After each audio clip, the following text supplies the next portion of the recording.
नमस्कार, मैं हूं संजय शर्मा। आप देख रहे हैं 4 PM न्यूज़ नेटवर्क। मैंने सुना तो था, हम लोग घर में कहते हैं तुम बहुत जिद्दी हो, तुम जिद्दी बच्चे हो। लेकिन राजनीति में कभी-कभी कोई जिद्दी बच्चा, जिद्दी नौजवान, जिद्दी व्यक्ति पूरी राजनीति की कैसी दिशा बदल देता है, ये मैंने एक एक नौजवान ही कहूँगा, एक नौजवान को देखा। उसका नाम है राहुल गांधी।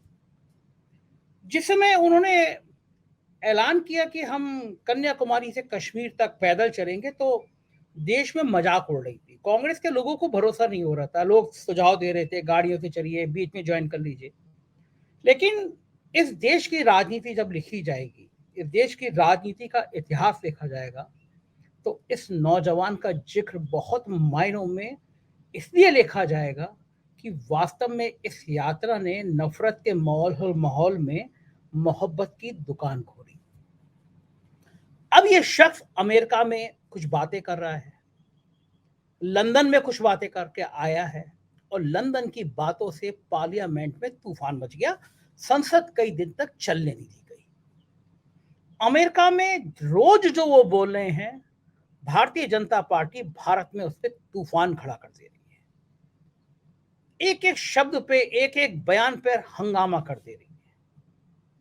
राहुल गांधी ने कहा कि मुस्लिम लीग सेकुलर पार्टी है, तो भारतीय जनता पार्टी के विद्वान प्रवक्ता उसको उस मुस्लिम लीग से जोड़ने लगे जो पाकिस्तान विभाजन के लिए जिम्मेदार है, जबकि इस मुस्लिम लीग का उस मुस्लिम लीग से कोई ताल्लुक नहीं है। और जिस मुस्लिम लीग की आलोचना कर रहे हैं, उस मुस्लिम लीग के साथ श्यामा प्रसाद मुखर्जी भी शामिल रहे हैं साझा कार्यक्रमों में, सरकार में। राहुल गांधी से इतना परेशान क्यों है भारतीय जनता पार्टी, और राहुल गांधी की राजनीति में क्या कमियां हैं, क्या मजबूती है, कौन सा दांव है और कौन सा पेच है। भारतीय जनता पार्टी बड़ा चाहती थी कि राहुल गांधी फिर से पार्टी के अध्यक्ष हो जाए।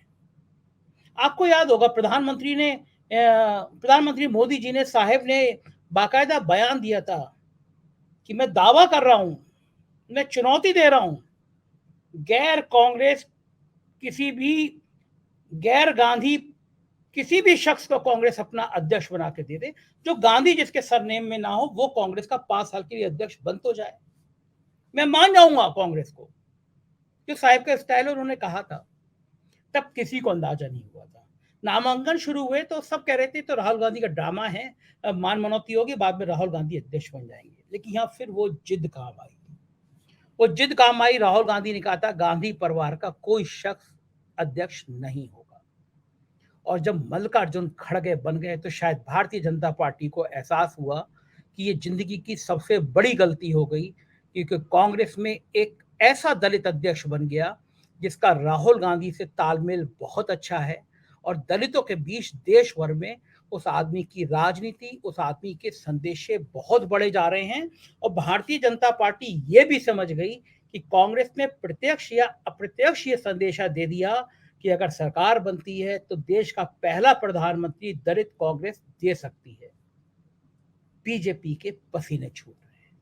ये सारी स्ट्रेटेजी जिस आदमी की थी, उसका नाम राहुल गांधी है। राहुल गांधी की जिंदगी को समझने के लिए आज मैं एक ऐसे पत्रकार से आपको मुलाकात कराने जा रहा हूं, उनसे बातचीत कराने जा रहा हूं, जिनकी दशकों की पत्रकारिता पे कभी सवाल नहीं उठे। देश के बड़े से बड़े राजनेताओं के करीब रह के, उनको समझ के, उन्होंने दर्जनों यात्रा संस्मरण लिखे हैं, दर्जनों लेख लिखे हैं, किताब लिखी है, आंदोलनों के ऊपर किताब लिखी है। एक ऐसा नाम जिसको आप तमाम बड़े बड़े टीवी चैनलों पर देखते हैं, और जब चुनाव आते हैं या राजनीतिक माहौल बनता है, तो टीवी चैनलों में इस बात की होड़ लगी रहती है कि ये शख्स किसी तरह हमारे यहाँ आ जाए। सही समझ रहे हैं आप। मैं आपकी मुलाकात कराने जा रहा हूँ विनोद अग्निहोत्री जी से।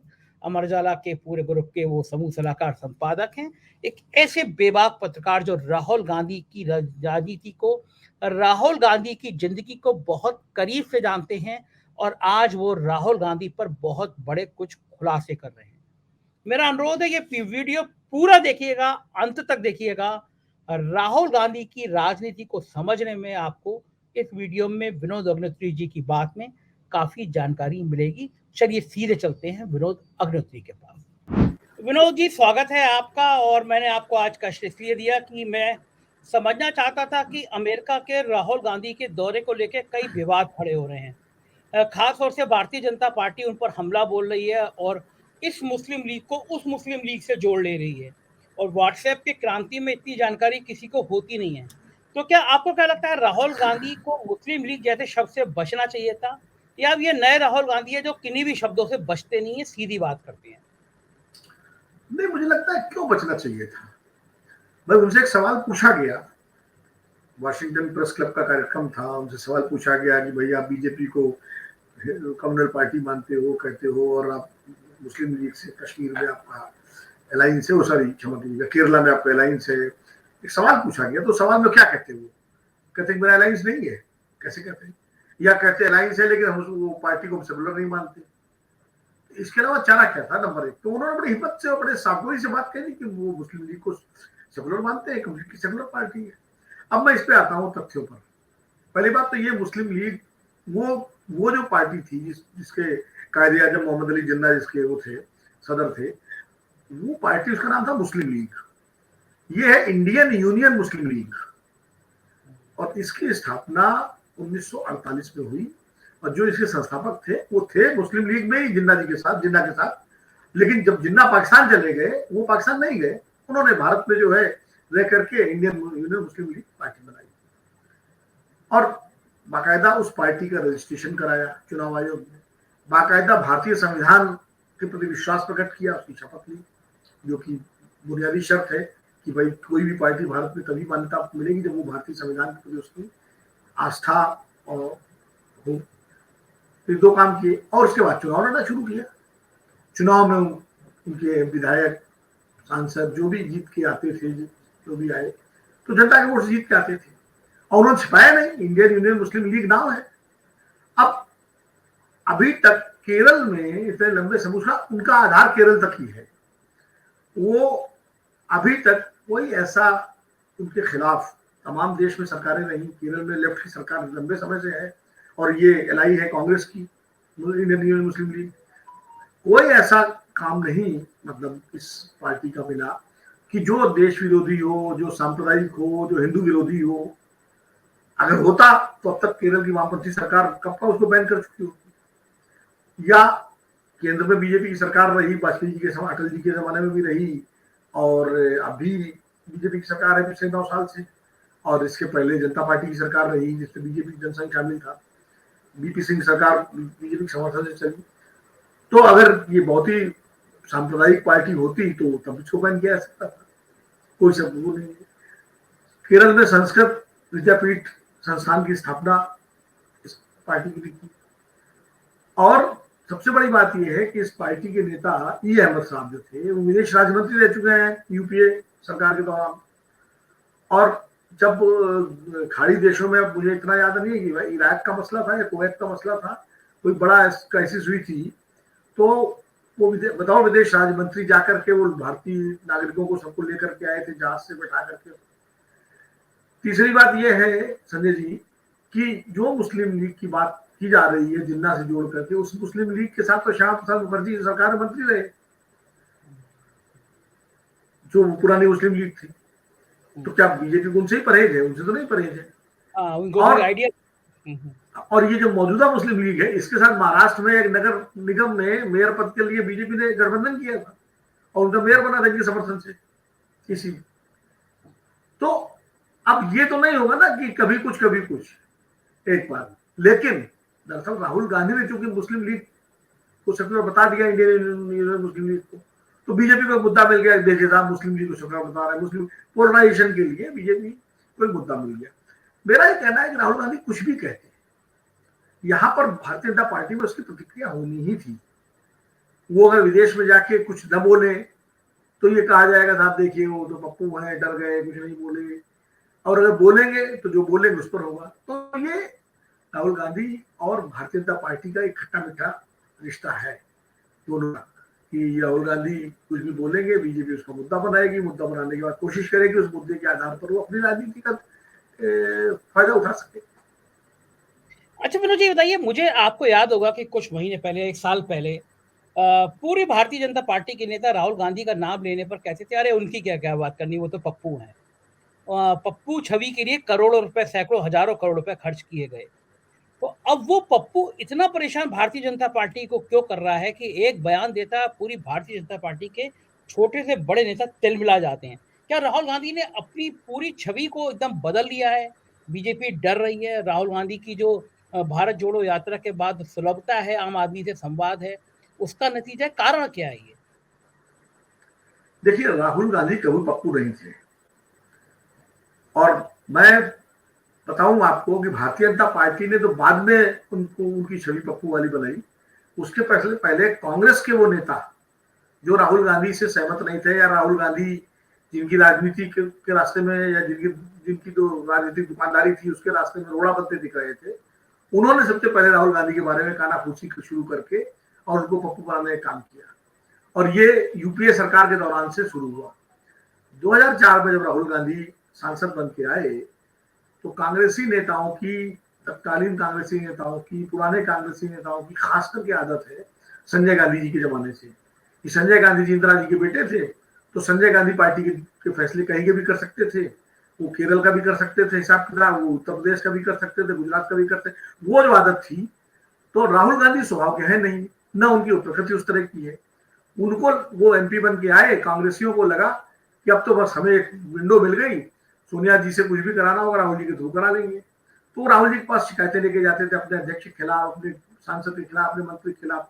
राहुल गांधी उनको एंटरटेन नहीं करते थे। वो कहते थे, भाई आप जाके कांग्रेस प्रेसिडेंट से बात कीजिए, जनरल सेक्रेटरी इंचार्ज से बात कीजिए, अपने पीसीसी प्रेसिडेंट से बात कीजिए। ये स्टाइल कांग्रेसियों को समझ में नहीं आती थी। अरे यार, सोनिया जी का बेटा इस तरह बात कर रहे हैं। तो उन्होंने उनके बारे में दुष्प्रचार शुरू कर दिया कि वो तो रिलेक्टेंट पॉलिटिशियन है, उनको तो पॉलिटिक्स में मजा नहीं आता, वो तो उनसे बात करो तो सुनते नहीं है। यहां से शुरू हुई कहानी। उसके बाद राहुल गांधी कुछ बुनियादी बदलाव करना चाहते थे पार्टी में। जब वो जनरल सेक्रेटरी इंचार्ज बने और वो एनएसयूआई और कांग्रेस के वो बने, इंचार्ज बने, तो उन्होंने पार्टी के लोकतांत्रिकरण के लिए और सत्ता के विकेंद्रीकरण के लिए उन्होंने एक प्रयोग शुरू किया कि एनएसयूआई और यूथ कांग्रेस में चुनाव कराए जाए। पहले कि अभी क्या होता है भाई, नेता लोग, अब प्रदेश अध्यक्ष या जनरल सेक्रेटरी इंचार्ज अपने मन में, प्रदेश के जो 17 नेता है वो अपने हिसाब से यूथ कांग्रेस में अपने अपने राज्यों में अपॉइंट कर देते थे। और वो नेताओं के लोग होते थे, कांग्रेस के लोग नहीं होते थे, वो नेताओं के लोग होते थे। तो राहुल गांधी को लगा कि पार्टी के अंदर एक लोकतांत्रिक प्रक्रिया होनी चाहिए और बाकायदा जो पार्टी के वर्कर है वो चुने अपना नेता। तो उन्होंने यूथ कांग्रेस में, एनएसयूआई में संगठन चुनाव कराने शुरू किए, और खासकर बिल्कुल बैलेट के जरिए। अब उसको, उस बड़ी जबरदस्त योजना थी संजय जी, क्रांतिकारी प्रयोग था, लेकिन उसको कांग्रेस के दिग्गज नेताओं ने, जिनमें अब कई तो कांग्रेस से बाहर जा चुके हैं और कांग्रेस पर आरोप लगाते हुए बीजेपी से नहीं लड़ पा रही, और बीजेपी में ही चले गए कई ऐसे भी हैं, लेकिन और कई और दिग्गज है, तो उन सब ने ये प्रचार किया कि अरे इससे तो संगठन टूट जाएगा, गुटबाजी बढ़ेगी और एक दूसरे के खिलाफ लोग हो जाएंगे। जैसे पहले गुटबाजी नहीं थी, मतलब पहले ये था कि एक नेता का एक अधिकार है, 2 नेताओं का। अब इसमें, अब वो कहा गया कि अब तो बजाय उसको सहयोग करने के, बजाय उस प्रयोग को और फुल प्रूफ बनाने की, कैसे गुटबाजी ना बढ़े और इलेक्शन से हो जाए, तो उसको उन्होंने फ्लॉप कर दिया उस प्रयोग को। और राहुल गांधी को अपने कदम वापस खींचने पड़े। जो राहुल गांधी नाराज होकर के चले जाते थे बीच बीच में, वो यही सब कारण थे कि वो जो करना चाहते थे पार्टी में वो नहीं हो पा रहा था, क्योंकि दिग्गज नेता, बड़े नेता जाके सोनिया जी से बात करते थे, सोनिया जी उनके प्रभाव में आके या रिश्तों का लिहाज करके राहुल गांधी को रोक देती थी, राहुल गांधी के कदम रुक जाते थे। तो राहुल गांधी उसी से परेशान होते। फिर उन्होंने एक प्रयोग और किया 2014 के चुनाव में। उन्होंने कहा कि भाई पायलट प्रोजेक्ट के तौर पर, जैसे अमेरिका में अमेरिकन प्रेसिडेंट का, कौन प्रेसिडेंट का कैंडिडेट होगा, तो डेमोक्रेटिक पार्टी और रिपब्लिकन पार्टी में प्राइमरीज होती है। उस प्राइमरीज में जो जो दावेदार होते हैं राष्ट्रपति पद के, तो वो अपना नामांकन करते हैं, फिर पार्टियों की उनकी सभाएं होती है, उनकी मीटिंग्स होती हैं, और फिर उनके इलेक्शंस होते हैं, और वो वोट हर राज्य से जीत करके आते हैं, और जो सबसे ज्यादा वोट वो कैंडिडेट बनता है पार्टी, यानी पॉपुलर जो होता है जो। तो राहुल गांधी चाहते थे इस तरह की प्राइमरी सिस्टम लोकसभा की कुछ सीटों पर किया जाए कि कैंडिडेट किसको बनाना है ये वहां के पार्टी कार्यकर्ता तय करें प्राइमरी के थ्रू, और वहां बाकायदा इस तरह से जो दावेदार है वो कार्यकर्ताओं के बीच में जाए, उनकी भाषण आयोजित किए जाए, उनके जो है विचार जाने जाए, फिर उन पर वोट हो। ये पायलट प्रोजेक्ट एक बना था, लेकिन भाई लोगों ने इसको भी नहीं होने दिया। यार इससे तो बड़ा बवाल हो जाएगा, ये हो जाएगा, वो हो जाएगा। तो ये उनके बारे में छवि हो गया, अरे यार ये तो मतलब बिल्कुल जो है पागल है, बुद्धू है, पप्पू है, ये है, फलाना है, ठिकाना, जैसे कहा जाता है। जबकि राहुल गांधी आगे की सोच रहे थे। राहुल गांधी की आप विशेषता कहें, उनकी दिक्कत कहें, उनका जो भी कहें, वो दरअसल अपने वक्त से आगे सोचते हैं। और वक्त से आगे सोचने वाला आदमी अपने समय में कई बार उसको तमाम विशेषण दिए जाते हैं। अब जैसे अच्छा थोड़ा आइडियलिस्टिक व्यक्ति हैं वो, जितना मैं उनको जानता हूँ, जितना मैंने उनसे संवाद किया है, उनके इंटरव्यूज किए हैं, तो मुझे लगा कि वो आइडियलिस्टिक व्यक्ति है। जो दिल में है वही उनकी जबान पे है। वो आज की राजनीति की जो सबसे बड़ी विशेषता है कि दिल में कुछ हो, जबान पे कुछ हो, वो उनके अंदर नहीं है। तो इसलिए वो लोग उनको समझते हैं कि पॉलिटिक्स के लिए मिसफिट है। तो ये देश जो है विचित्र देश है। हम सार्वजनिक नैतिकता की बात तो करते हैं, लेकिन अपने नेताओं से हम अपेक्षा करते हैं कि वो सारी चालबाजियां करें, और तब उनको बड़ा नेता मानते हैं। अरे वाह भाई क्या दाव खेला है, क्या मास्टर स्ट्रोक है।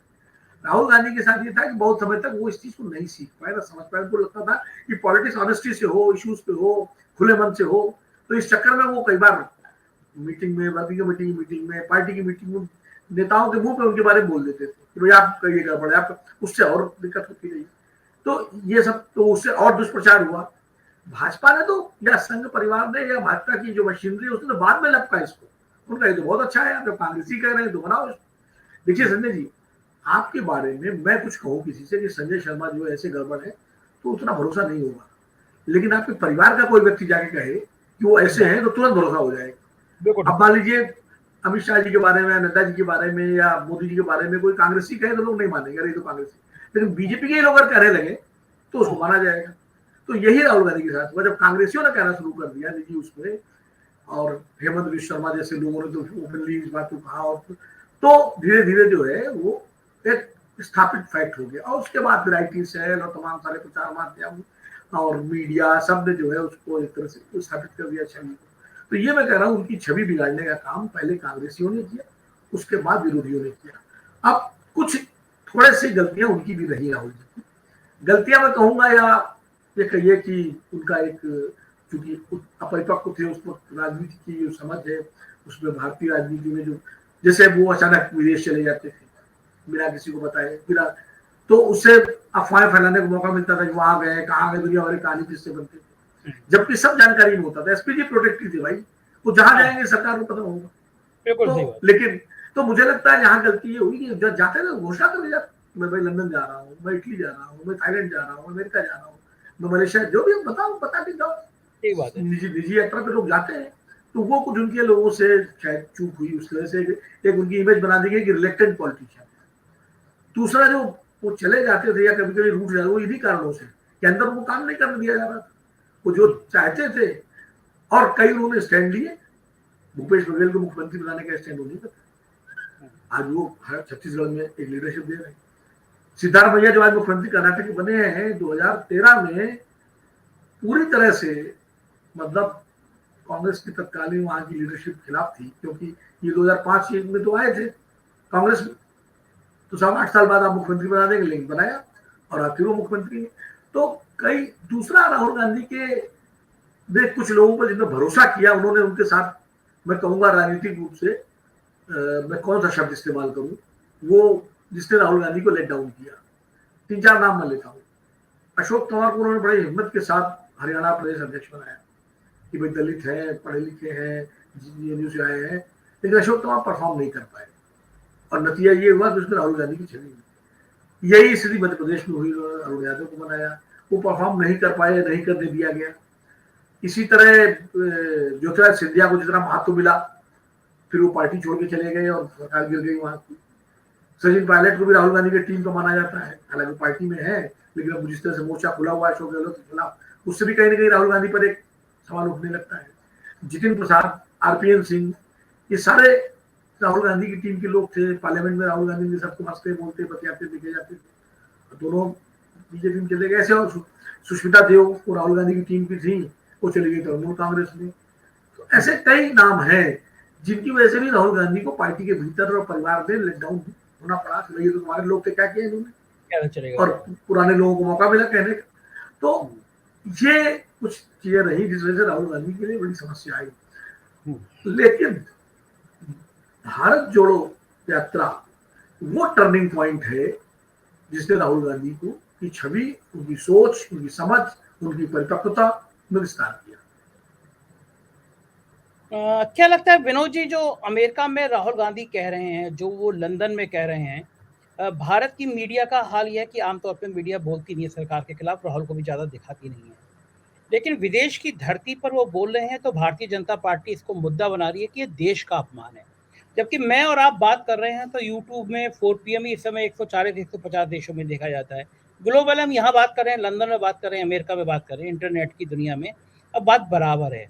लेकिन जो बीजेपी इस पे रणनीति बना रही है और ये मैसेज फ्लोट करने की कोशिश कर रही है कि विदेश में जाके राहुल गांधी भारत का अपमान कर रहे हैं, क्या इससे राहुल को कुछ नुकसान हो सकता है, या सब समझदार हैं, समझ लेंगे ये बीजेपी का स्टंट है?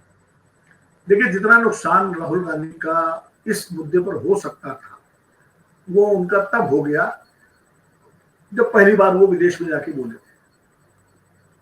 जिनको इस मामले की समझ नहीं है या जिनको अच्छा नहीं लगता कि विदेश में जाके आप सरकार के बारे में बोले, वो ज्यादातर ऐसे लोग हैं जो बीजेपी के समर्थक पहले से हैं। एक सामान्य व्यक्ति जब सोचेगा तो ये सोचेगा जो आप कह रहे हैं कि विदेश में बोलना न बोलना, ये बात तब लागू होती थी जब इंटरनेट नहीं था, सोशल मीडिया नहीं था, यूट्यूब नहीं था, टेलीविजन चैनल्स नहीं थे, अखबारों का प्रसार सीमित होता था।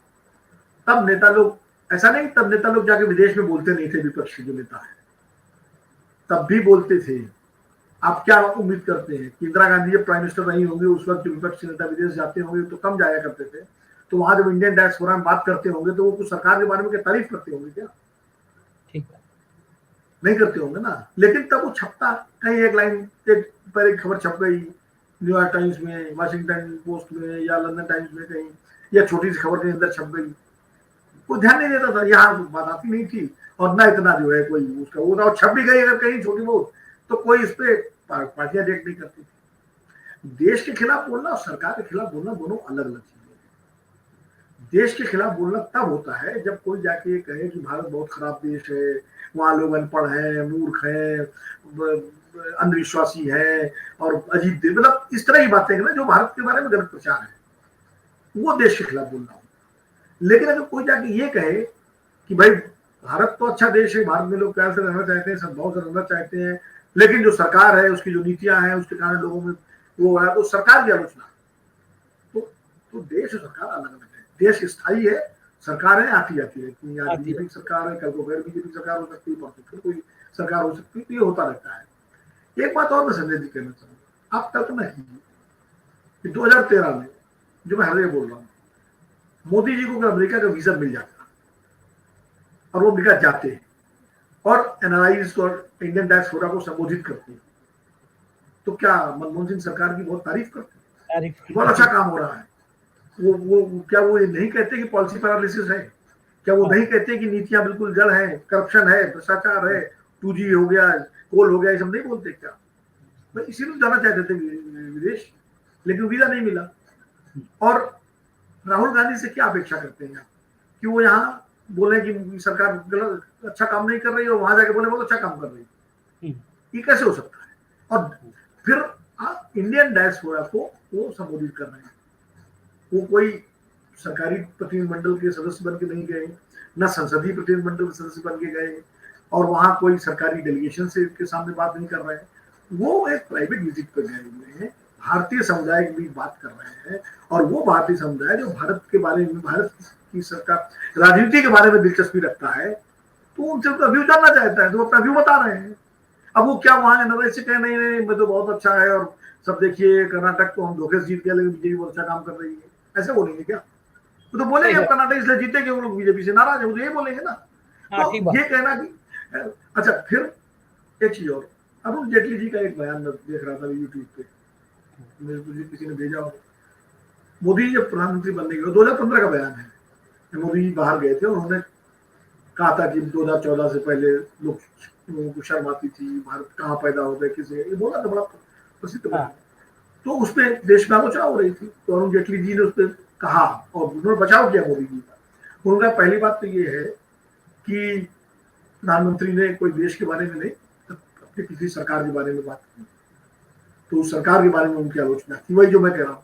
तो सरकार की आलोचना, देश की आलोचना नहीं। नंबर 1। नंबर 2, उन्होंने कहा कि ये अब जमाना बदल गया है, टेक्नोलॉजी का जमाना है, हाईटेक जमाना है।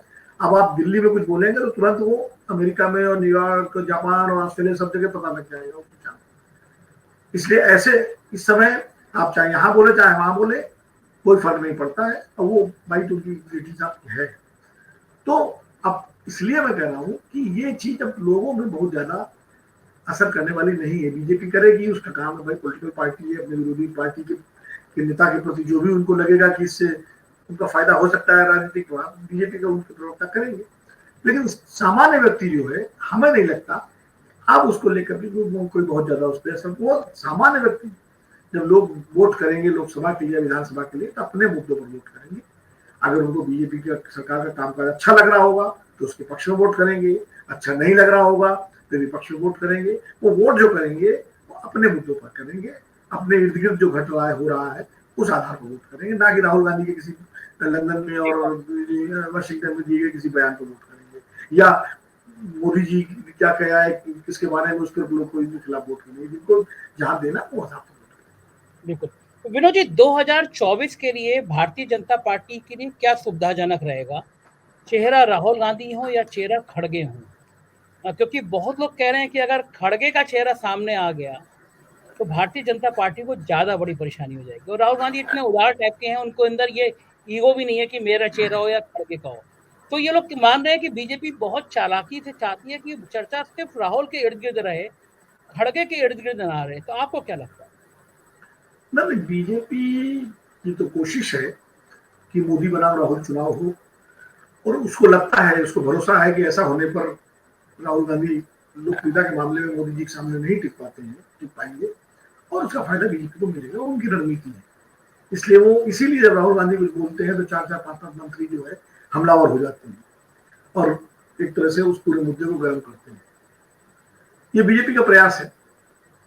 अब सवाल ये है कि कांग्रेस पार्टी कैसे सोचती है, ये भी देखना पड़ेगा। कांग्रेस पार्टी के 2 नेता हैं, राहुल गांधी उसके पूर्व अध्यक्ष है, उसका सत्ता के केंद्र है, और खड़गे जी मौजूदा अध्यक्ष है, हाईकमान के नाम पर वही उनको ही माना जाना चाहिए, और दलित है, परिपक्व है, अनुभवी है, विपक्ष के नेताओं से उनका अच्छा संवाद है, तालमेल है। तो कांग्रेस पार्टी के अंदर कोई दुविधा नहीं है। वो राहुल गांधी और खड़गे जी की अच्छी केमिस्ट्री है। सवाल ये है कि क्या विपक्ष किसी चेहरे को आगे करके चुनाव लड़ेगा? पहले तो ये प्रश्न है ना। अगर चेहरे पर विपक्ष की सहमति बनती है तब कौन चेहरा होगा? और मान लीजिए विपक्ष तय करता है कि नहीं, हम चेहरा चुनाव के बाद तय करेंगे, हम तो मुद्दों पर लड़ेंगे, मोदी बनाम मुद्दा। क्योंकि विपक्ष में नीतीश कुमार भी चेहरा है, ममता जी भी चेहरा है, शरद पवार भी चेहरा है, अरविंद केजरीवाल भी अपने को चेहरा ही मानते हैं, और इस तरह से। तो ये एक प्रश्न है कि क्या विपक्ष एक चेहरा देगा? मुझे नहीं लगता। 12 जून की मीटिंग पटना में हो रही है, सारे दल इकट्ठा हो रहे हैं, मुझे नहीं लगता कि चेहरा देने के नाम पर विपक्ष को सहमति बढ़ेगी। उसमें यही रहेगा कि मुद्दे बनाम मोदी जी को आगे करके बीजेपी लड़ेगी चुनाव। हम तो विपक्ष यही कहेगा कि वो मुद्दों पर लड़ेगा चुनाव, और मुद्दों में उसके मुद्दे सामने हैं, बेरोजगारी, महंगाई, किसानों की परेशानियां, अग्निवीर योजना नौजवानों की, और इसके अलावा बहुत ओल्ड पेंशन स्कीम, ये सब सामाजिक सौहार्द, भाईचारा, संविधान बचाओ, लोकतंत्र बचाओ, ये सारे मुद्दे जो विपक्ष के हैं वो उनको आगे रखेगा। बीजेपी मोदी जी का चेहरा लेके चलेगी। ऐसे में राहुल गांधी और खड़गे जी की भूमिका ये होगी कि वो ज्यादा से ज्यादा अपने प्रभाव का, अपनी लोकप्रियता का, जो भी है उसका इस्तेमाल करके विपक्ष की को फायदा पहुंचाएं, अपनी पार्टी को जिताएं, और चुनाव के बाद तय होगा। लेकिन संजय जी, एक बात मैं बताऊं आपको, चेहरा देने में एक नुकसान मोदी बनाम राहुल का तो मैं कुछ नुकसान हो, जो भी हो पता नहीं, लेकिन एक नुकसान ये होता है कि मान लीजिए आपने नीतीश जी को चेहरा बना दिया चुनाव से पहले, तो कांग्रेसी वर्ग सोचेगा यार नीतीश जी को मुख्यमंत्री प्रधानमंत्री बनाने के लिए हम क्यों धूप में मई जून में घूमे, अप्रैल में लू लपेट, हमारी जितनी सीटें आएंगी आ जाएंगी। अगर आपने राहुल जी को चेहरा बना दिया तो जेडीयू, शिवसेना, एनसीपी, तृणमूल कांग्रेस, इनका मतलब क्या है कि हम काहे मतलब राहुल गांधी को प्रधानमंत्री बनाने के लिए घूमे।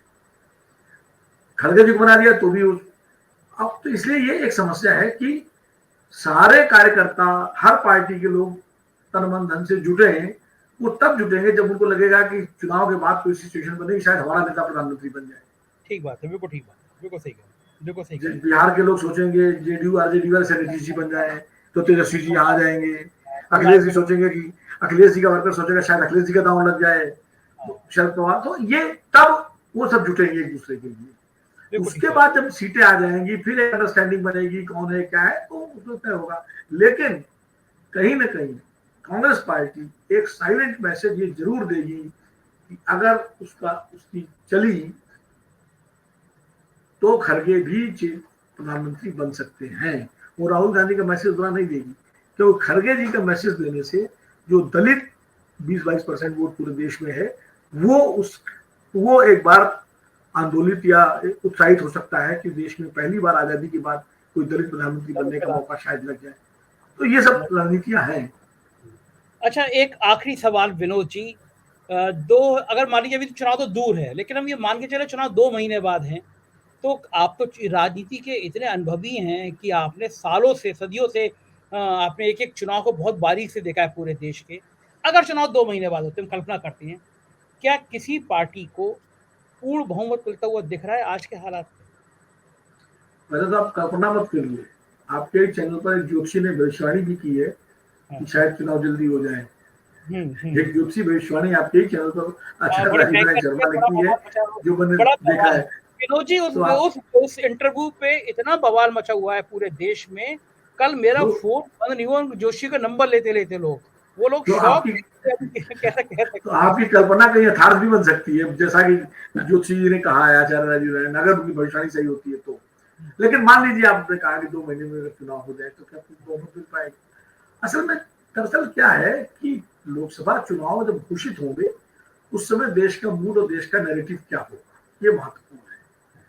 आज की तारीख में अभी कांग्रेस का ग्राफ ऊंचा है कर्नाटक चुनाव के बाद, तो निश्चित रूप से कांग्रेस कार्यकर्ताओं में एक जान पड़ गई है, एक संजीवनी मिल गई है उनको, जो लगभग मतलब सुस्त पड़े थे, मदहोश पड़े थे, बेहोश पड़े थे, जो भी आप कहिए कि भाई अरे बीजेपी को हराना संभव नहीं है, बीजेपी को हराना बहुत मुश्किल है, बीजेपी कहाँ, हम कहाँ हरा पाएंगे, मोदी जी के सामने कौन टिकेगा।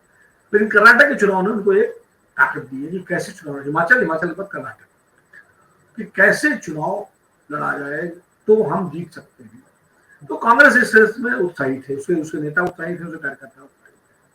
बीजेपी थोड़ा सेटबैक लगा, लेकिन बीजेपी जानती है और बीजेपी का मानना है कि राज्य के चुनाव में भले हम हार गए हों, लेकिन लोकसभा चुनाव में मोदी जी का चेहरा जो है और उसके जो मुद्दे हैं हिंदुत्व के, वो काम करेंगे, खासकर उत्तर भारत में। तो इसलिए बीजेपी इस बात को लेकर मुतमईन है कि कुछ भी हो, कितना भी कांग्रेस जीत गई हो कर्नाटक और हिमाचल, लेकिन अगर आज चुनाव हो जाए तो हमारी नैया पार लग जाए, ये सीटें 10-20 आगे पीछे हो सकती है, ये बीजेपी का मानना है। विनोद जी, जो मोदी मैजिक था 2019 में, उतना बचा है अब देखिए, इसका टेस्ट तो 2024 के लोकसभा चुनाव में ही होगा कि बचा है कि नहीं बचा। मैं कैसे कह दूं, मेरे पास तो कोई पैमाना नहीं है। कर्नाटक को माने लोग पैमाना माने तो फिर वही बात आई थी, तो राज्यों का चुनाव था। लेकिन हाँ, एक बात जरूर है कि मतलब अब गुजरात में मोदी जी 156 सीटें ले आए बीजेपी, हिमाचल में उसी टाइम चुनाव हो रहे थे, एक साथ हुए, हिमाचल में बीजेपी हार गई। उन्होंने आज तक की एक बागियों को मनाने की भी कोशिश की, लेकिन बागी माने नहीं। दिल्ली में एमसीडी में बीजेपी हार गई। तो एक ही समय चुनाव हुए, गुजरात में थम्पिंग मेजोरिटी जीत रही है और एमसीडी में और हिमाचल में हार रही है। इसको आप क्या समझेंगे? इसका मतलब ये है कि वो वोट स्थानीय मुद्दों पर पड़ा, वो और स्थानीय समीकरण, स्थानीय। तो बीजेपी के लोग यही कहते हैं कि साहब स्थानीय छोड़ी, जब लोकसभा का चुनाव होगा तो मोदी जी का स्ट्राइक रेट जो है और उनका मैजिक चलेगा। अब चूंकि 2014 में चला, 2019 में चला, तो मेरे पास कोई कारण नहीं है कि मैं कहूँ कि नहीं चलेगा अभी, ना मैंने कोई सर्वे कराया है। लेकिन इतना जरूर है कि वो मैजिक मोदी जी का अगर बरकरार है तो विपक्ष का मैजिक भी बना है। ये 2019 और 2024 में ये फर्क है कि मोदी जी का मैजिक बरकरार मान लिया जाए कि बरकरार है, लेकिन साथ साथ विपक्ष का भी एक मैजिक बन रहा है। जिस तरह 12 जून में सारे विपक्षी दल एक हो रहे हैं, एक साथ बैठ रहे हैं, जिस तरह तमाम मतभेदों के बावजूद अब दिल्ली वाले मुद्दे पर विपक्षी दल एकजुट हो गए, मुझे लगता है कांग्रेस भी इसमें कोई ना कोई ऐसा स्टैंड लेगी जो विपक्षी एकता को मजबूत करेगा। अभी वो खाली समय गेन कर रही है थोड़ा सा, ताकि आम आदमी पार्टी थोड़ा और उस पर आए। तो अगर एक अंडरस्टैंडिंग विपक्ष की बनती है, अगर एक गठबंधन ढीला डाला खुला मजबूत, एक गठबंधन तो है ही ऑलरेडी, बिहार में है, महाराष्ट्र में है, तमिलनाडु में है, झारखंड में है, यहाँ तो है ना गठबंधन, और वो दल साथ में है। अब आने वाले दल कौन कौन से हैं? बंगाल, आपके उत्तर प्रदेश, दिल्ली, पंजाब, यही दल है। तो इनके साथ मसले सुलझ रहे हैं, क्या अंडरस्टैंडिंग बनती है।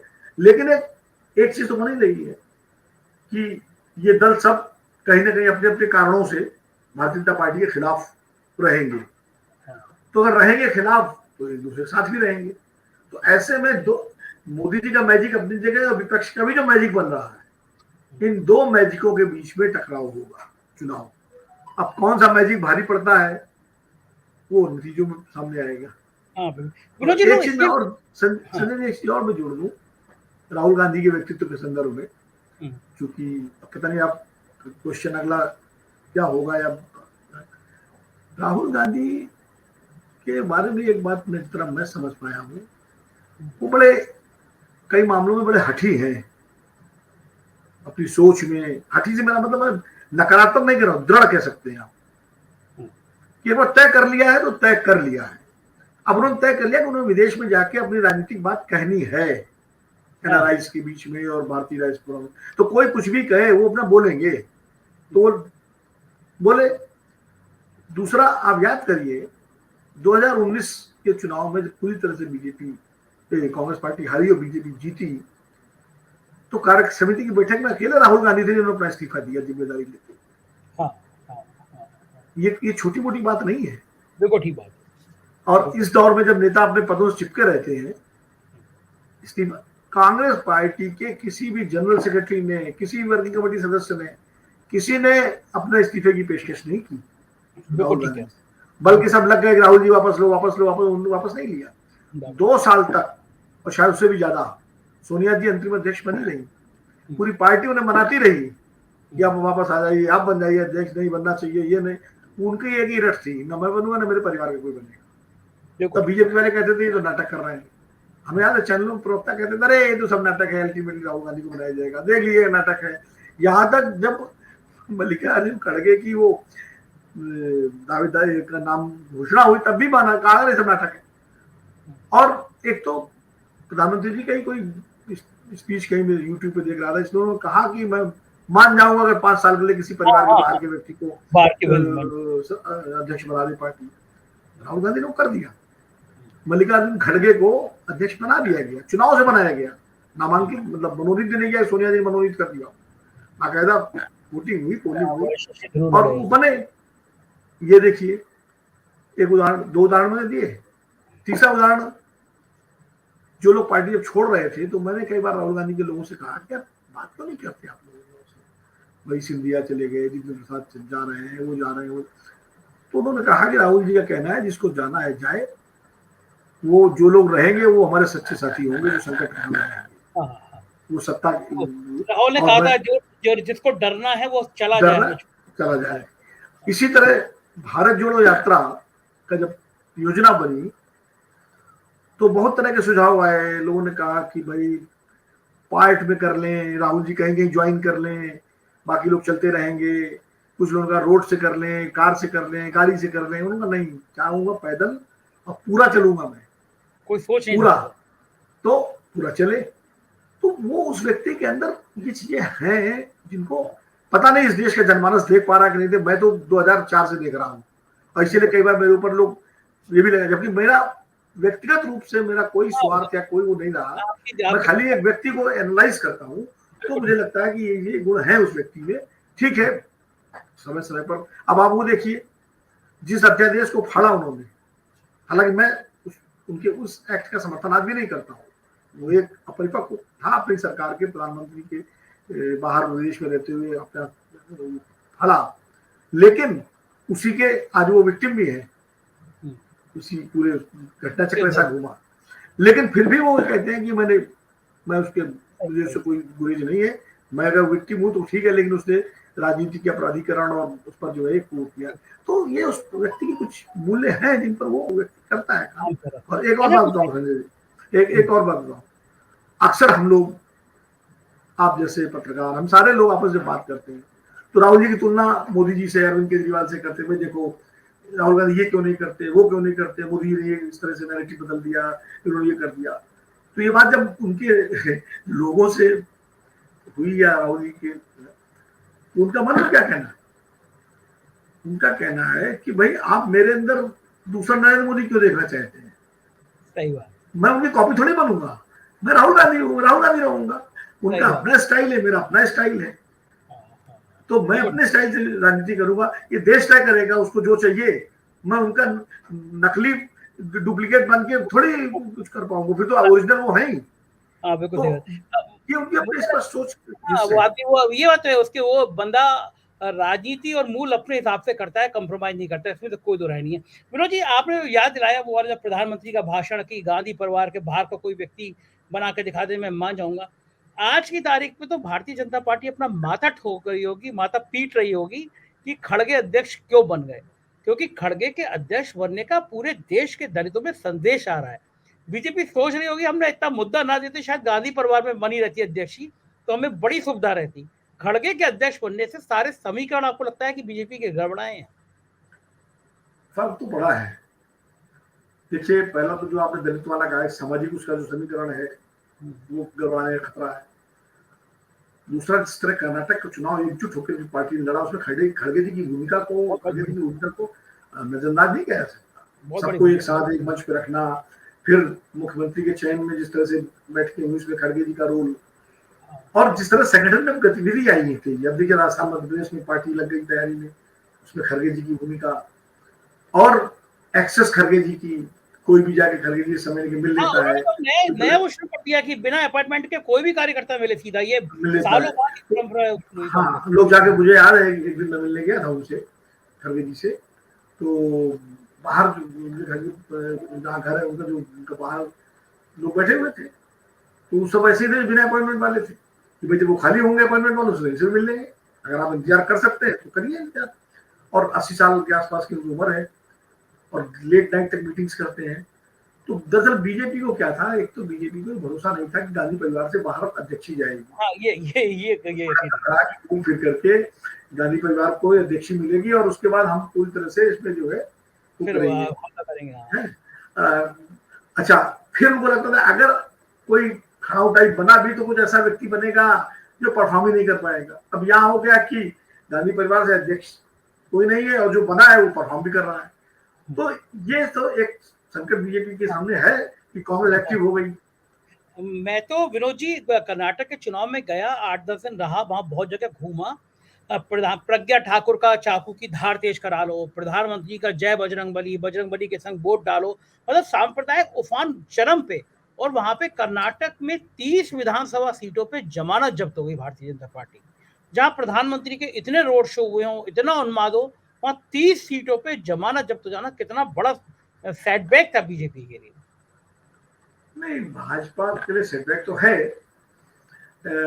लेकिन अभी भी भाजपा के जो रणनीतिकार हैं जो दिल्ली में, वो ये मान के चल रहे हैं कि वो स्थानीय कारणों से सेटबैक है, तात्कालिक है, और भले वहां बजरंगबली वाला मुद्दा वहां ना चला हो, लेकिन उनको लगता है कि शायद उत्तर प्रदेश में, बिहार में, मध्य प्रदेश में, राजस्थान में, गुजरात में, इन राज्यों में मुद्दा उनका ध्रुवीकरण का कार्ड चल जाएगा। तो इसलिए वो काफी उसको लेकर के उनको बहुत परेशानी माथे पर नहीं है। लेकिन देखिए एक चीज और, पहली बार कांग्रेस पार्टी के किसी नेता ने, और दोनों नेता, मल्लिकार्जुन खड़गे जो राष्ट्रीय अध्यक्ष हैं और राहुल गांधी जो पार्टी के नेता हैं, जातीय जनगणना का खुल के समर्थन किया।